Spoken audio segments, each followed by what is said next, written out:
안녕하세요. 오늘의 데일리 뉴스레터에 오신 것을 환영합니다. 예, 예언이 이루어졌습니다. 2. 중국의 종말이 왔다. 3. 시진핑은 무력하다.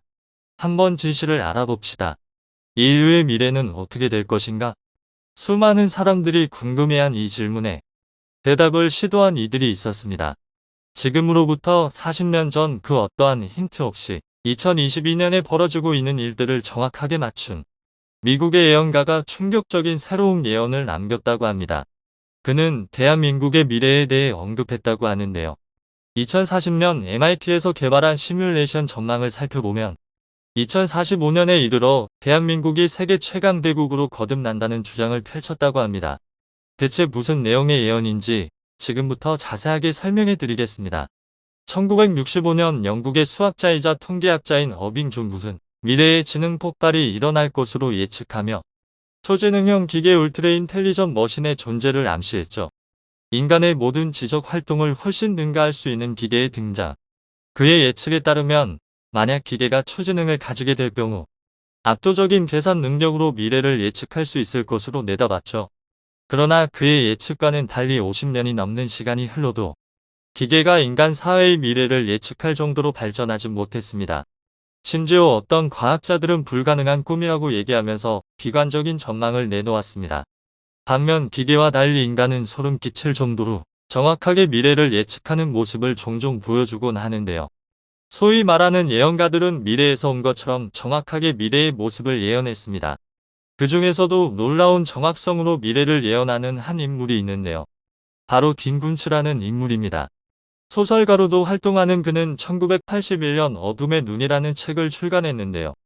그가 출간한 소설에는 놀라운 내용이 담겨 있었습니다. 지금으로부터 약 40년 뒤에 코로나 바이러스가 창궐, 지구상의 사람들이 코로나로 인해 고통받을 것을 묘사한 것입니다.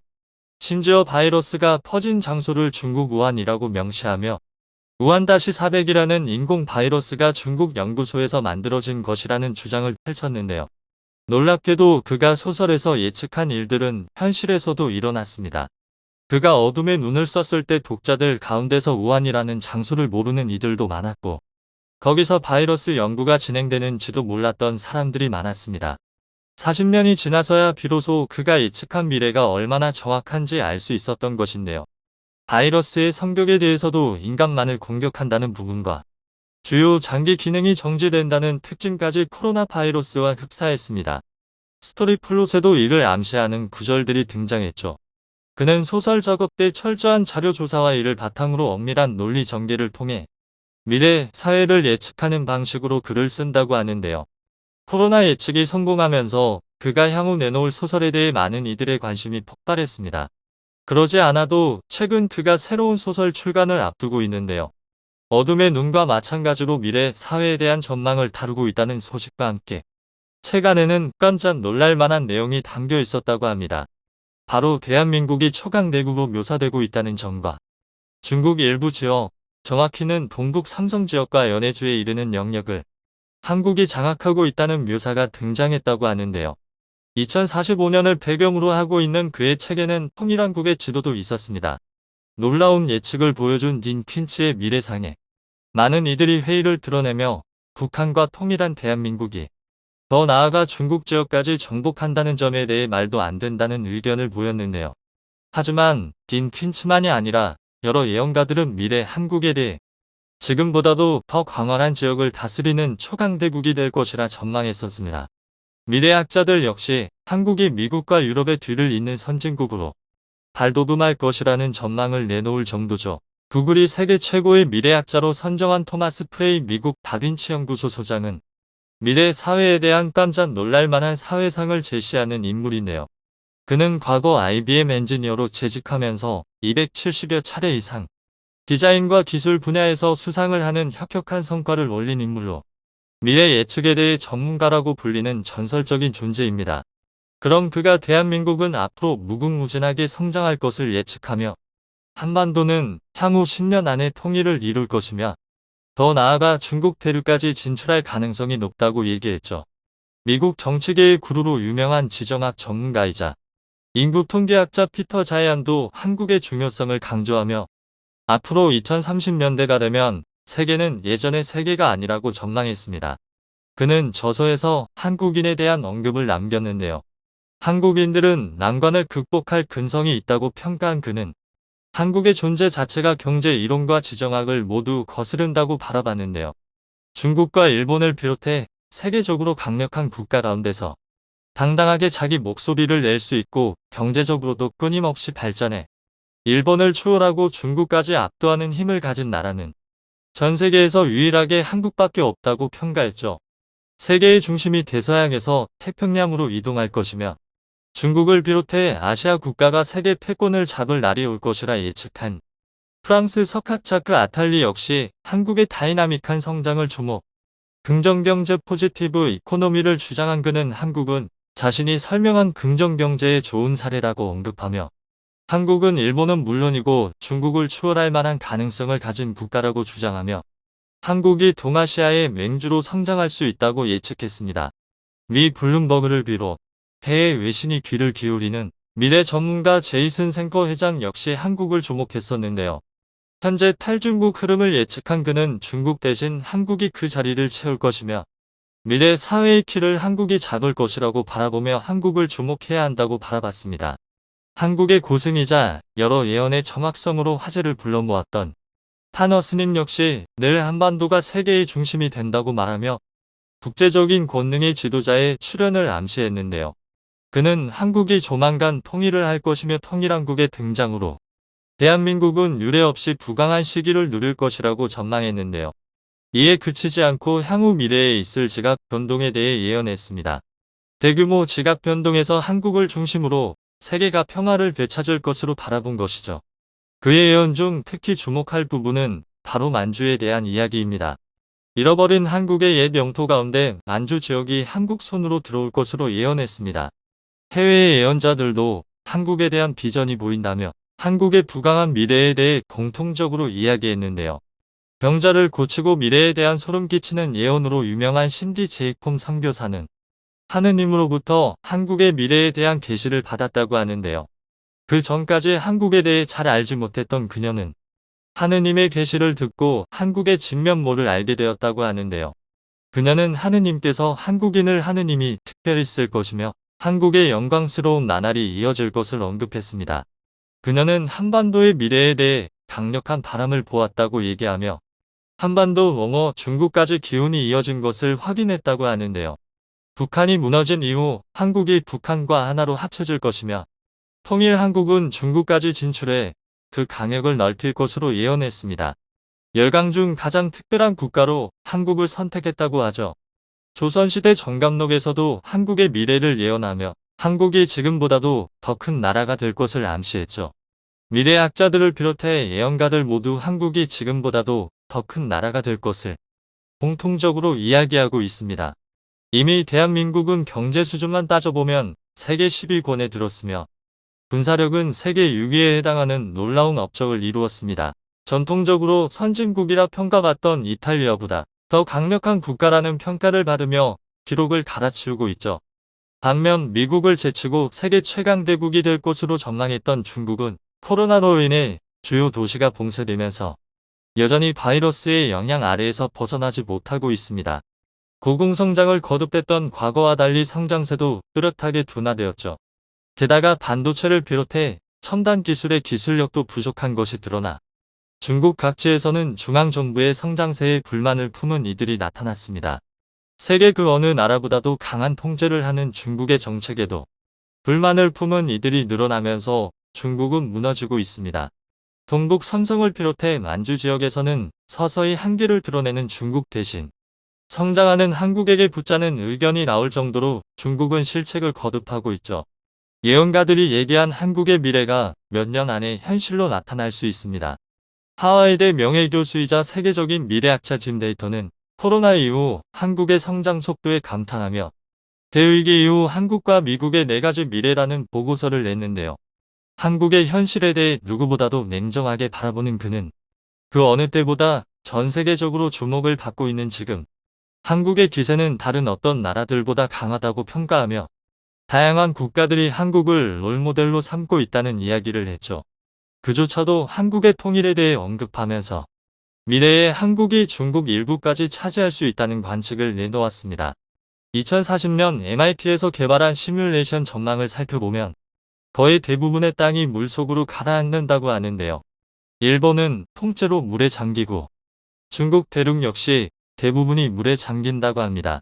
하지만 이와 반대로 한국은 해수면 상승에도 멀쩡하다고 하는데요. 심지어 부유도시 덕분에 지금과 같은 번영을 누릴 수 있다고 합니다.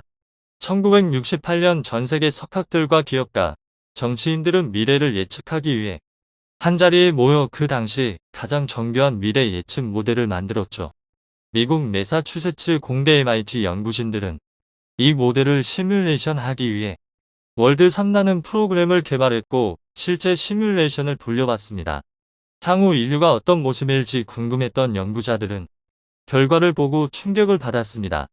인류에게 주어진 시간이 별로 없는 것을 알게 된 것이죠. 현재와 같은 추세로 자원 소모와 기술 개발이 이어진다면 100년 안에 인류는 멸망할 것이라는 결론이 나온 것입니다. 이 충격적인 결론은 성장의 한계 더 리미트 투 그로스라는 책으로 발간되어 세상에 알려졌죠. 2040년에 이르면 인류 대부분은 멸망하고 이 시기에 발생한 기후 변화로 인해 대부분의 육지는 물에 잠길 것이라는 전망. 보고서를 본 뉴욕타임스는 임의적 자료 조작에 의한 임의적 추측이라며 월드 3 시뮬레이션 결과를 불신했습니다. 당시 혁신적이라 평가받았던 시뮬레이션 결과를 권위 있는 언론인 뉴욕타임스가 부인하자 사람들 역시 빠르게 관심이 식었죠. 기술이 급격하게 발전하던 시기였기에 월드 3이 예측한 결과 값은 향후 기술 발전이 이뤄지면 모두 다 극복할 수 있다는 긍정 여론의 지지를 받았습니다. 미래는 매우 희망으로 가득 찼었습니다. 그런데 2014년 호주 멜버른대 연구자인 그레엄 터너는 폐기되었던 월드 3 시뮬레이션을 다시 검증해보는 실험을 시도합니다. 최신 자료를 집어넣고 변수 역시 최신 자료에 맞게 조정을 했죠. 결과는 놀랍게도 과거의 예측 그대로였습니다.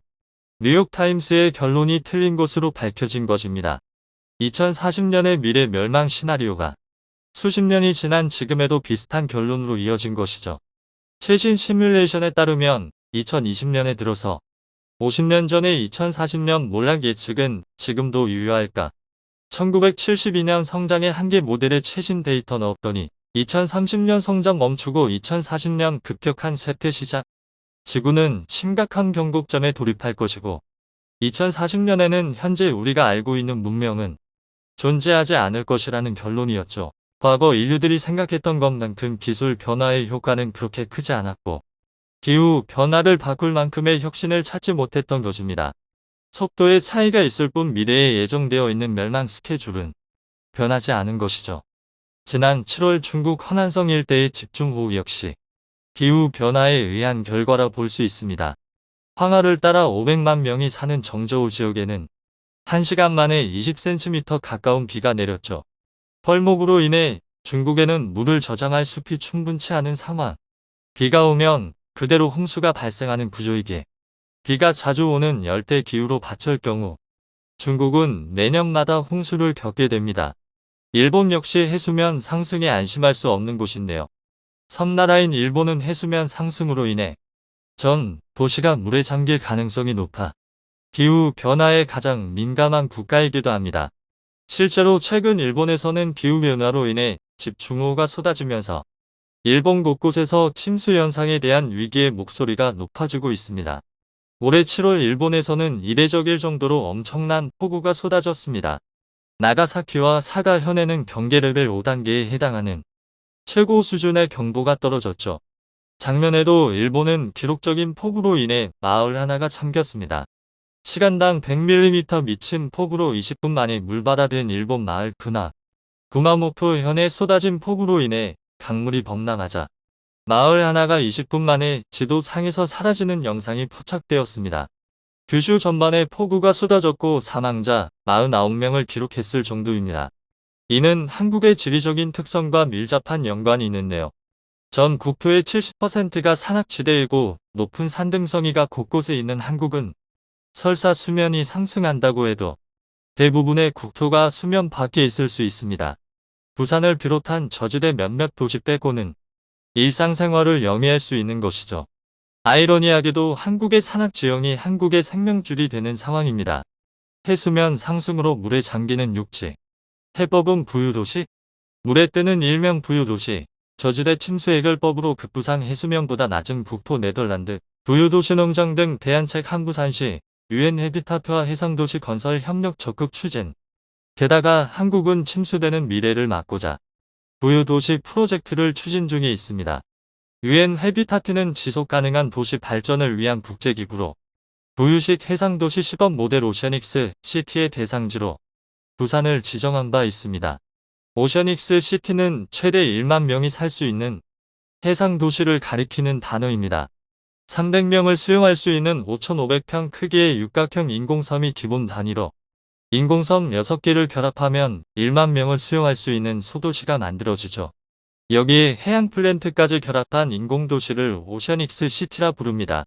태양광 발전은 물론이고 식량 재배와 같은 인공 해상 플랫폼을 덧대 어떠한 외부의 자원 보급도 필요 없이 자기 발전을 할 수 있다는 점에서 친환경적이면서 향후 예견되는 수면 상승을 막아낼 수 있는 수단으로 각광받고 있습니다.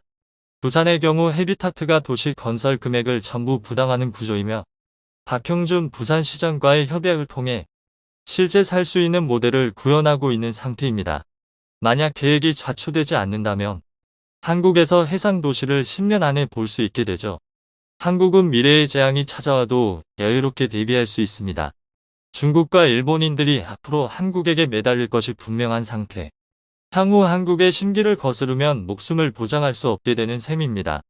과연 이들 국가는 2040년이 되는 시점에도 자존심을 부리며 러시아가 우크라이나에 항복했습니다.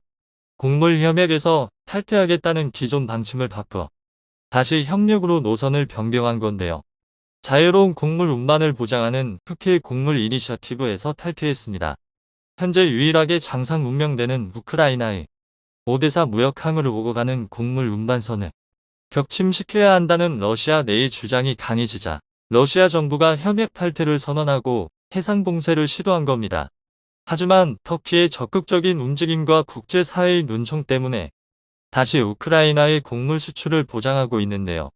그러나 전문가들은 러시아가 언제든 해상 봉쇄를 할 수 있다고 말합니다. 터키 함대가 기함을 잃고 전력이 크게 약화됐지만 기뢰 몇 발이면 바다를 막는 건 일도 아니라는 것입니다. 기뢰는 지상의 지뢰처럼 바다 위에 설치하는 폭탄인데요.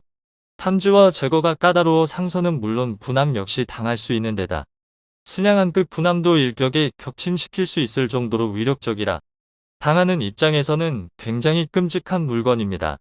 이 때문에 세계 최강의 항모전단을 가진 미국조차 기뢰가 깔린 바다에는 군함을 함부로 투입하지 않습니다. 그런데 새로운 개념의 스마트 지뢰가 개발되고 있음에도 기뢰는 그다지 발전하지 않았습니다. 왜냐하면 기뢰는 우수한 봉쇄 무기이지만 살포 수단과 설치 방법이 매우 제한적이기 때문입니다. 그래서 현대 해군에서 기뢰는 반드시 보유해야 할 필수 무기이지만 동시에 방어용으로 밖에 쓸 수 없는 반쪽짜리 무기였습니다. 하지만 이것도 옛말이 될 것 같습니다. 최근 한국의 연구진이 기상천외한 신무기를 개발했기 때문이에요. 그 무기는 바로 하늘을 날아 적에게 떨어지는 활공 기뢰입니다.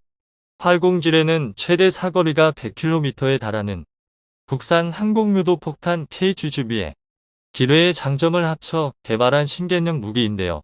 기뢰의 여러 단점을 완벽히 개선한 덕에 신개념 기뢰를 이용하면 기존에는 상상하지 못했던 새로운 개념의 해상 공격이 가능해졌습니다. 그러나 이렇게 말씀드린들 폭약을 가득 채운 쇳덩어리를 바다에 띄운다고 대단해봐야 얼마나 대단하겠냐고 생각하실 것 같은데요. 그래서 준비했습니다. 오늘은 한국이 개발한 신개념 무기 활공 기뢰에 대해 알려드리겠습니다. 기뢰는 기계 수레를 줄여 부르는 말입니다. 기계 수레는 간단히 말해 기계식 장치를 이용해 수상에서 쪽발하는 폭탄이라는 뜻입니다. 기본적인 공격 방식은 해상을 오고 가는 적 선박을 격침하는 겁니다. 구체적으로는 폭발 방식에 따라 접촉 기뢰, 감응 기뢰, 조종 기뢰가 있습니다. 첫째, 접촉 기뢰는 선박과 충돌했을 때 외부에 있는 접촉 핀이 부러지면서 유폭되는 비교적 간단한 형태의 기뢰입니다. 방식이 간단한 만큼 저렴해서 세계대전에서 적극적으로 쓰였습니다. 둘째, 감응 기뢰는 자기장, 소리, 수압 등에 감응해서 유촉하는 기뢰입니다. 금속 재질인 군함이 접근하여 자기장이 바뀌는 것이나 선박 엔진의 소음, 군함이 지나가며 수면을 밀어낼 때 발생하는 수압 등에 반응해 폭발하는 건데요. 최근 개발된 기뢰는 거의 대부분 이 방식으로 제작됩니다. 셋째, 조종 기뢰는 말 그대로 사람이 직접 조종하는 기뢰입니다. 사실상 설치용 어뢰라고 볼 수 있는데요. 가격이 비싸고 사용이 까다로워 잘 쓰지 않지만 경우에 따라 대박을 낼 수 있는 기뢰입니다. 또 여기에 더해 설치 방식으로도 나눌 수도 있는데요. 첫째, 계류 기뢰는 추가 달려있어 특정 지점에 고정된 상태의 접촉 기뢰나 감응 기뢰로 적함을 공격합니다. 둘째, 부유 기뢰는 바다에 무차별적으로 뿌려 적 해역에서 그 어떤 선박도 움직일 수 없게 만듭니다. 그리고 마지막으로 침저 기뢰는 추를 이용하는 방식은 계류 기뢰와 똑같지만 수상의 계류에 있는 게 아니라 수중에 고정되어 있다가 어뢰나 부유식 기뢰를 이용해 적함은 물론 잠수함까지 잡을 수 있는데요. 그래서 요즘에는 침저 기뢰와 감응 기뢰를 혼합한 형태의 기뢰가 가장 많습니다. 그런데 이 모든 기뢰는 주로 방어용으로만 쓰는데요. 우리 해역으로 적의 함대와 잠수함이 침투할 때 사용할 가능성이 높은 예상 침투로의 기뢰를 설치해 적에게 기습 공격을 가하는 겁니다.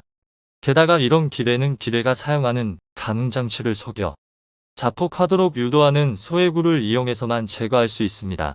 그래서 제대로 된 해구는 반드시 적의 진격을 저지할 기뢰 부설함과 적의 기뢰를 제거할 소해함을 보유하고 있습니다. 대한민국 역시 원산함, 남포함 같은 기뢰 부설함과 강경급, 양양급 같은 소해함 전력을 적극적으로 활용하고 있는데요. 그런데 이렇게 완벽한 것 같은 현대 기뢰에는 치명적인 약점이 있습니다. 바로 공격에 쓰기 어렵다는 것입니다. 과거 2차 세계대전에서 기뢰는 매우 유용한 공격 무기였습니다. 항공기나 잠수함을 통해 적의 연안에 무차별적으로 부유 기뢰를 살포해 적의 해상 운송을 차단하고 적 해군의 기동을 제한할 수 있었기 때문인데요. 하지만 요즘은 그럴 수가 없습니다. 바로 미사일이 등장했기 때문입니다. 미사일은 보병이 휴대하는 단거리 미사일조차 5에서 10km는 우습게 날아가는 장사적 무기입니다. 그런데 기뢰를 설치할 때 사용하는 함정이나 항공기는 이 미사일에 대한 방어 능력이 거의 없습니다. 예컨대 대부분의 기뢰는 해상 초계기나 수송기 같은 저속 고정 이끼를 이용해 기뢰를 살포하거나 기뢰 부설함을 이용해 특정 구역에 기뢰를 설치하는 방식으로 운용됩니다. 그러나 초계기나 수송기는 아무리 우수한 신형기라 할지라도 최대 시속이 900km에 불과한 반면 마하 2에서 5 사이의 초음속을 우습게 넘나드는 미사일은 절대 피할 수 없습니다. 그리고 최대 시속이 40km 안팎에 불과한 기뢰 부설함은 당연히 미사일에 손쉽게 처리될 게 뻔합니다. 따라서 현대 해군이 운용하는 대부분의 기뢰 전력은 적의 미사일 전력을 완전히 격파한 뒤 접근하는 게 아니라면 기뢰를 설치할 수 없습니다. 그런데 당연하다면 당연한 말이지만 적의 미사일 전력을 괴멸시킬 정도로 적군을 확실하게 제압했다면 굳이 기뢰를 설치할 필요가 없습니다. 달리 말해 적진에 상륙하지 않고 오직 해상봉쇄가 필요한 매우 특수한 상황이 아닌 이상 기뢰를 공격에 쓸 이유가 없는 겁니다. 물론 아예 방법이 없는 건 아닙니다. 고성능 미사일도 회피할 수 있고 초음속 비행이 가능한 F-15K나 F-35A 같은 첨단 전폭기에 기뢰를 달아서 투하한다면 생존성을 크게 높일 수 있는데요. 그러나 이것도 문제가 있습니다. 바로 가성비가 안 맞는다는 것입니다. 기뢰는 위력이 강한 만큼 무게와 부피가 웬만한 대형 항공폭탄이나 대형 미사일과 맞먹습니다. 즉 1회 출격으로 하나 이상의 기뢰를 설치하는 게 현실적으로 불가능하다는 것입니다. 뿐만 아니라 문제는 또 있습니다. 기뢰는 설치용 무기이기 때문에 항공폭탄처럼 즉각적이고 완벽하게 적을 파괴할 수 없고 대한 미사일처럼 초음속, 극초음속으로 비행할 수 없어 적의 공격에 굉장히 취약합니다. 게다가 기뢰는 스스로 활강할 능력이 없습니다. 때문에 제대로 원하는 지점에 투하하기 위해서는 전폭기가 초계기처럼 느린 속도로 비행해 기뢰를 투하하거나 아니면 급강하 폭격을 하듯이 저공 비행을 해야 합니다. 한마디로 말해 큰 위험을 감수해야 하는데요. 정리하자면 기뢰는 고가의 무기로 일격 필살을 노리는 하이급 전폭기, 전력과 어울리는 물건이 아니란 뜻입니다. 그런데 이런 흐름을 한국이 뒤집었습니다. 전투기가 사용하는 활공 유도 폭탄에 기뢰를 달아서 여러 문제를 동시에 해결한 건데요. 사실 이 아이디어 자체가 특별한 건 아닙니다. 합동 직격탄 잼입니다. 잼은 GPS 유도 키트를 유도 기능이 없는 멍텅구리 폭탄인 MK82에서 84 시리즈에 부착해 미사일처럼 사용할 수 있게 하는 활공 키트입니다. GPS를 사용한 덕에 기존 폭탄에 비해 정확도가 크게 높아졌는데요. 그래서 이 잼이 등장한 이후부터 미 공군의 정밀 타격 능력이 크게 향상됐습니다. 하지만 미군은 잼의 성능에 만족하지 않았습니다. 페이브웨이처럼 레이저 유도 기능을 넣거나 활공형 날개나 엔진을 부착해 사거리를 늘리는 등 여러 가지 개량을 통해 성능 향상을 추구했는데요. 심지어 그 여러 개량만 중 활공 어뢰까지 있습니다. 그리고 바로 이 활공 머리를 본 한국이 활공 기뢰 제작에 착수했습니다. 잼처럼 GPS 유도 키트로 멍텅구리 폭탄을 개조해 최대 사거리를 무려 100km까지 늘렸으며 미사일급 정확도를 자랑하는 활공 유도 폭탄인 KGB 탄두부를 그런데 이건 혁신입니다. 활공 기뢰는 기존 기뢰의 여러 장점을 가지는데요. 먼저 투하 방식이 활강형으로 바뀌면서 투하에 비해 훨씬 먼 거리에서 기뢰를 설치할 수 있게 됐습니다.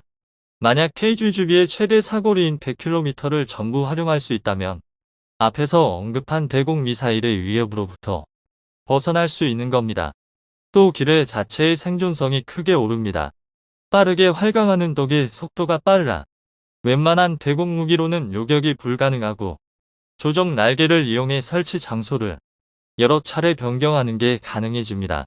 뿐만 아니라 항해 중인 적한 인근에 항공폭탄을 떨어뜨리듯 투하해 지근거리에서 유폭하는 대함폭탄으로 쓰는 게 가능합니다. 그리고 무엇보다 활공 기뢰와 딱 맞는 적절한 무기 체계를 이미 한국은 확보하고 있습니다. 바로 FA-50 경공격기인데요. FA-50은 로급 전투기로 항공폭탄을 이용한 근접 화력 지원인 CAS 같은 지상 임무를 주로 수행하는 기종입니다. 우리 공군의 수적 주력이라고 할 수 있는데요. FA-50의 활공 기뢰를 단다면 전폭기의 초음속 비행 능력과 활공 기뢰의 우수한 사거리로 인해 그 위력이 엄청난 시너지를 발휘할 수 있게 됩니다.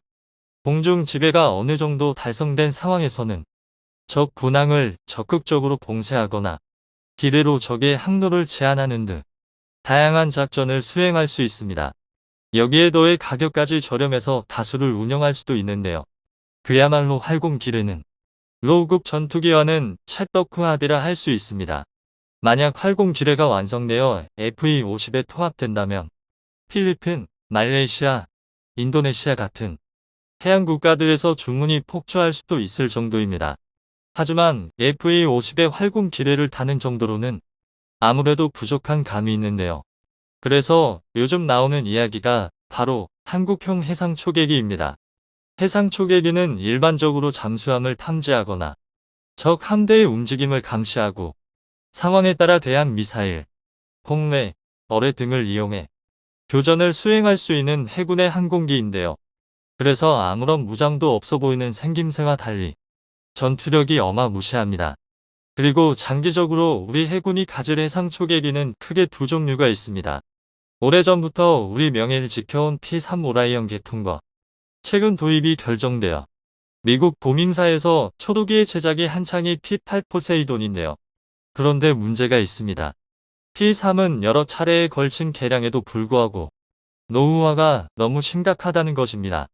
또 P-8은 높은 단가에도 불구하고 모든 옵션이 제공되지 않는 반쪽짜리라는 것이죠. 더 가관인 건 최근 여러 차례 막장 행각을 벌이며 명성이 떨어진 갑질 보잉의 항공기답게 첫 기체가 인도되는 데에도 수년이 걸릴 수 있다는 것입니다. 이 때문에 우리 대한민국의 안보 공백이 발생할 수 있는데요. 그래서 국산 초계기를 개발하자는 주장이 나오고 있습니다.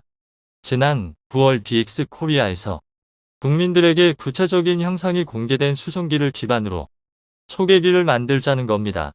하지만 안타깝게도 날개 형상, 개발 단가, 개발 기간, 양산 배수 부족으로 인한 양산 단가의 상승과 유지관리비의 폭등 등 여러 이슈 때문에 구체적인 계획이 진행되지 않고 있는 상황입니다. 그런데 이와는 반대로 80 기뢰처럼 한국형 초계기가 쓸 수 있는 국산 무기가 늘어나면 얘기가 달라집니다. 80 기뢰, 천룡 공대지 미사일, 해성 대함 미사일 같은 국산 무기를 외국 항공기에 통합하고 개량하는 데 들어가는 막대한 비용을 생각하면 차라리 국산 초계기를 만드는 게 더 싸게 먹힌다는 주장이 설득력을 가질 수 있기 때문입니다. 최근 중국에서 시진핑이 기업계 인사들을 줄줄이 체포하고 있다는 소식이 들려왔습니다. 이번에 시진핑의 눈밖에 난 사람들은 대부분 중국 반도체 기업의 핵심 인사였는데요.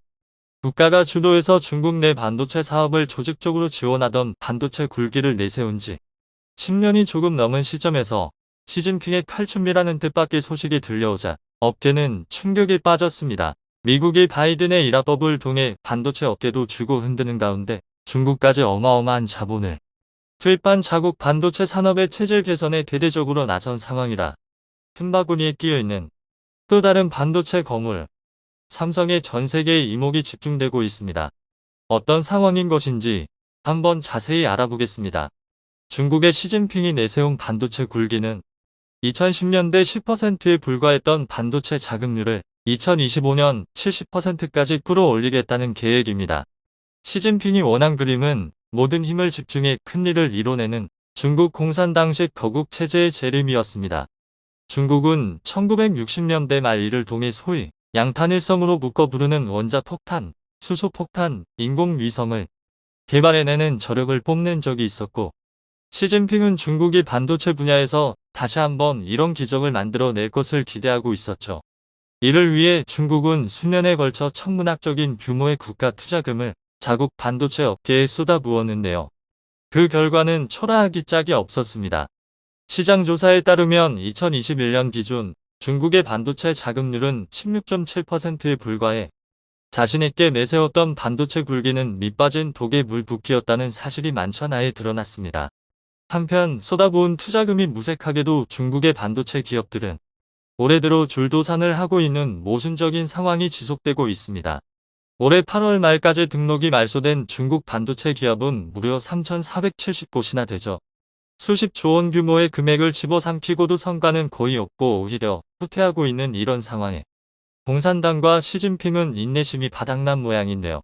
마침내 칼을 빼들고 중국 내 반도체 업계를 겨냥한 대규모 조사 혹은 숙청에 돌입했습니다. 업계의 일대 피바람이 부는 가운데 부패와 비리에 연루되어 수많은 관계자들이 수갑을 찼습니다. 2018년 시진핑이 YMTC 공장 시찰 당시 최측근에서 수행했던 자오웨이고 전 YMTC 회장이 대표적인 예시입니다. 자오웨이기는 치마유니 그룹, YMTC 등 반도체 굴기의 대명사와도 같은 기업들의 회장을 역임했던 인물인데요. 지난 8월 베이징 자택에서 체포된 그는 현재까지도 중국 정부의 조사를 받고 있으며 그가 받은 혐의는 일감 몰아주기입니다. 개인 소유 회사의 치마유니 계열사의 일감을 몰아줘서 국가 투자금을 착복했다는 것입니다. 자오웨이기는 한때 업계에서 반도체 광인으로 불리던 초거물이었습니다. 그의 진두지휘하에 치마유니는 2013년 스프레드 트럼을 17억 8천만 달러에 2014년에 아라라 마이크로를 9억 7백만 달러에 각각 인수하여 합병까지 해버렸고 한때 대만의 TSMC까지 적대적 인수합병의 먹잇감으로 삼으려고 했습니다. 심지어 2015년에는 미국 메모리 업체 마이크론을 230억 달러 집어삼키려 했지만 미의 반대에 부딪혀 포기한 바 있습니다. 결국 치마유니는 무계획적인 투자와 몸집 분리기로 인해 파산 구조조정 절차를 밟게 되었고 경영진 역시 줄줄이 낙마한 바가 있어 시진핑은 자오웨이기를 체포해 그 책임을 묻고 있는 것으로 보입니다. 얼마 전에는 국가공적자금 관리의사 중 하나였던 아이용펀드의 총책임자 아우청원이 당국의 조사를 받고 있다는 보도가 중국 매체를 통해 나왔는데요. 2018년 말 760억 원 규모에 불과했던 아이용펀드는 1년 만에 1조 3,300억 원 규모로 급성장했고 작년 말에 이르러서는 6조 5,200억 원 규모로 비정상적인 성장세를 기록한 바 있습니다. 그가 나온 보도 등으로 알려진 바에 따르면 이 거대한 운용 자금의 대부분은 역시 반도체 산업에 투입되었는데요. 올해 상반기 라이온 펀드의 순이익은 전년 대비 42.3%나 감소했고, 이 때문인지 아니면 개인적인 착복 때문인지는 알 수 없으나 아우청원이 구체적으로 어떤 범죄를 저질렀는지는 알려지지 않은 채 그저 심각한 규율 및 법률 위반 혐의로 중국 정부한테 끌려간 상황입니다. 이렇게 줄줄이 거물들이 비리 협의로 숙청되는 가운데 중국이 그간 쏟아부은 공적 자금의 행방을 쫓고 관련자들의 부패의 싹을 잘라내는 데는 적지 않은 시일이 소요될 전망입니다. 중국 반도체 굴기가 허망하게 실패한 원인은 이렇듯 업계 전반에 만연한 심각한 부패입니다. 중국이 반도체 굴기를 위해 두 번에 걸쳐 모은 대기금은 2014년에 27조 6천억 원, 2020년에 40조 6,217억 원에 달합니다. 그리고 이렇게까지 큰 돈이 모이자 아니나 다를까 사기꾼들이 파리떼처럼 꼬인 것입니다. 2017년 설립된 반도체 업체 HSMC는 이 대기금을 노리고 상상을 초월하는 사기극을 벌여 지금까지도 회자되고 있죠. HSMC는 대만 TSMC 출신 반도체 거물 장상희를 CEO로 영입하는 한편 네덜란드 반도체 장비 업체 아즘로부터 첨단 노광기를 도입하며 중국 내에서 유일하게 7나노급 칩을 생산할 수 있다며 선전에 나섰습니다. 그런데 3년이 지난 2020년 중국 언론이 HSMC의 공장 건설 현장을 답사하고는 그곳에는 기본적인 철골 외에는 아무것도 없었다는 보도를 했죠.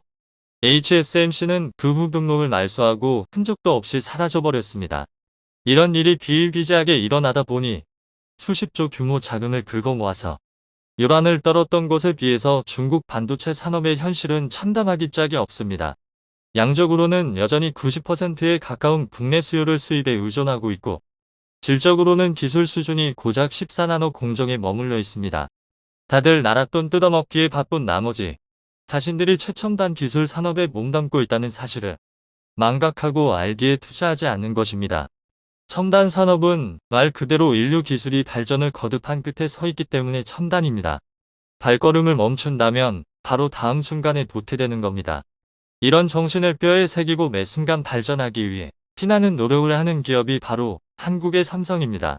지난 5일 삼성전자는 미국 실리콘밸리에서 삼성 테크데이 2021을 개최해 반도체 기술 초격차를 실현하기 위한 로드맵을 공개했습니다.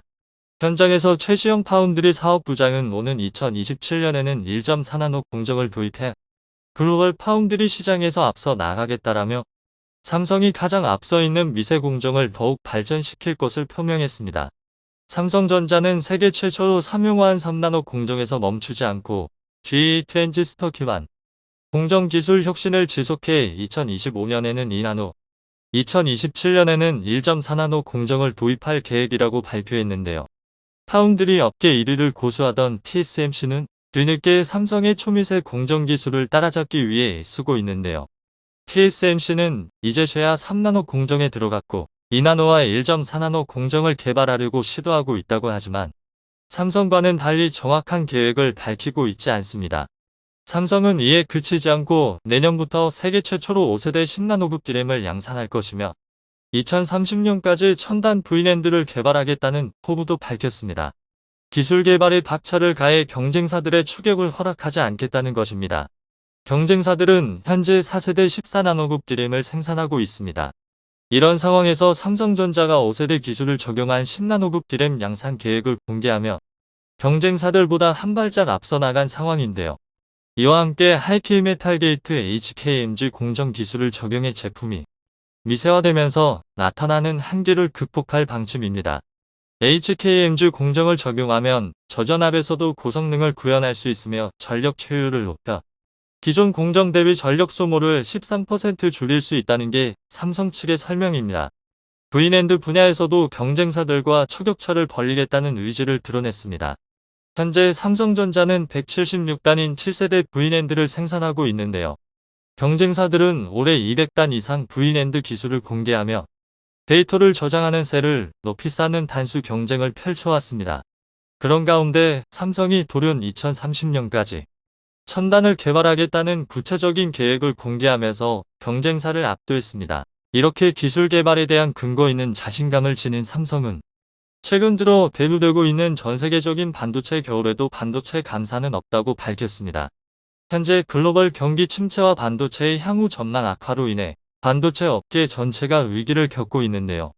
인텔은 올해 들어 주가가 45%까지 폭락하며 창사 이래 최대 위기를 맞이했습니다. 미국 반도체 기업 시총 1위 엔비디아 역시 2분기 매출이 예상을 20%나 밑도는 것으로 집계되며 주가가 폭락을 거듭하고 있습니다. 인텔과 엔비디아의 부진에서 시작된 반도체 겨울로 인해 미국 최대 메모리 반도체 생산업체인 마이크론도 시장 전망치를 크게 밑도는 매출을 기록했고, 이에 따라 내년 생산량을 30%나 감축할 계획을 발표했습니다. 도시바 메모리의 후신인 일본의 키옥시아 역시 메모리 생산 감축 계획을 공식화했고, 이에 따라 삼성전자 역시 감산바람에 동참할 것이라는 관측이 이어졌는데요. 정작 업계 1위 삼성은 현재로서는 감산에 대한 논의조차 없다고 선을 그었습니다. 삼성의 이런 행보에 대해 월스트리트 저널은 삼성전자는 고난 이후의 미래를 준비 중이라고 분석했습니다. 파운드리에 대한 삼성전자의 야심찬 투자와 반도체 산업에 점증하는 정치화는 삼성전자의 장기적으로 순풍이 될 것이라고 했는데요. 미중 갈등이 메모리 칩 분야에서 급성장하는 중국의 경쟁업자들에게 악재로 작용함은 물론 미 반도체법에 따라 미 공장의 투자를 늘리는 삼성전자에게 기회가 뒤질 수 있다는 관점입니다. 바이든의 일합업을 통해 미국이 국가 전략적으로 반도체 업계에 영향을 주고 중국 역시 국가 주도적인 사업으로 반도체를 조직적으로 밀어주고 있지만 결국에 이득을 보는 것은 삼성이라는 것입니다. 그 원동력은 멈추지 않는 기술 혁신이죠. 첨단 산업에서 승패를 가르는 것은 결국 정치적인 지원이나 자금 규모보다는 기술력의 차이입니다. 시진핑이 결과를 내놓지 못한다고 자국 기업을 아무리 채찍질하더라도 기술에서 한국의 발끝도 따라오지 못하는 상황에서 반도체 굴기의 달성은 멀기만 해 보입니다. 모쪼록 삼성이 앞으로도 쉼없이 달려나가 전 세계 어느 나라도 따라잡을 수 없는 초격차를 유지할 수 있기를 기원합니다. 영상이 도움이 되셨다면 구독과 좋아요 부탁드리며 오늘도 감사합니다. 최고로 멋진 하루 보내시길 바랄게요.